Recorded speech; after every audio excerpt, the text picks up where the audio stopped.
देखो तुम दोनों ना परेशान मत हो। हाँ, मैं कुछ ना कुछ इंतजाम करता हूँ। सुनो, साहब आ गए। साहब नमस्ते। वो गाड़ी में सामान लोड करवाया था, वो हो गया? हाँ साहब, सारा का सारा सामान लोड हो गया है गाड़ी में। अच्छा, ये दोनों कौन है? साहब ये दोनों हमारी बहनें हैं। नमस्ते करो साहब को, ये छोटे मालिक हैं। नमस्ते। नमस्ते।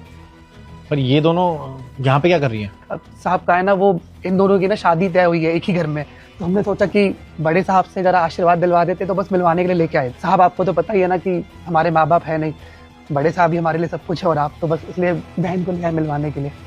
अच्छा, दोनों बहनों की शादी है, तो शादी की तैयारियां कैसे चल रही हैं? साहब तैयारी चल रही है, ठीक चल रही है। बड़े साहब से मिलवा दे अपनी बहनों को। यार वो एक्चुअली आज सुबह ही ना पापा कहीं बाहर गए हैं काम से, तो वो तो यहाँ पे है नहीं।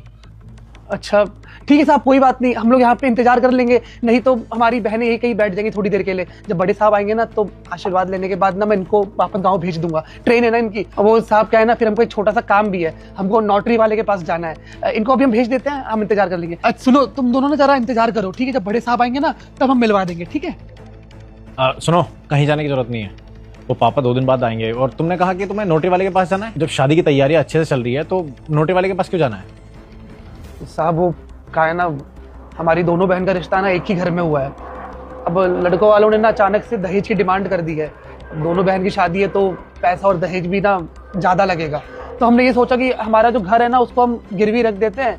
जब पैसा वापस इकट्ठा होगा तो हम छुड़वा लेंगे घर को वापस। तो बस वही तभी नोटरी वाले के पास जा रहे थे, घर गिरवी रखने के लिए। तुम बहन की शादी के लिए अपना घर भेज दोगे? और तुम्हारे तो माँ बाप भी नहीं है, तुम उसके बाद जाओगे कहाँ? और सबसे बड़ी बात, तुम्हें ऐसे घर में शादी करनी क्यों है जहाँ पे दहेज की डिमांड हो रही है? तुम्हें पता है ना, दहेज लेना और दहेज देना दोनों ही क्राइम है, और तुम इस क्राइम में बढ़ावा दे रहे हो। क्या जरूरत है ऐसे घर में शादी करने की? और एक बात बताओ, कल को अगर तुम्हारी बहनों को और कुछ डिमांड के लिए परेशान किया गया, तो तुम्हें क्या अच्छा लगेगा? या तुम ऐसी परेशानी में अपनी बहनों को देखना चाहते हो? मैं तो कहता हूँ तुम रिश्ता तोड़ दो, और एक काम करो, तुम लड़कों वालों का नंबर दो, मैं बात करता हूँ, देखता हूँ कैसे तुमसे दहेज मांग लेंगे। नहीं नहीं साहब, देखिए ना, आप बात मत करिए। खामखा बात करेंगे ना तो रिश्ता टूट जाएगा साहब।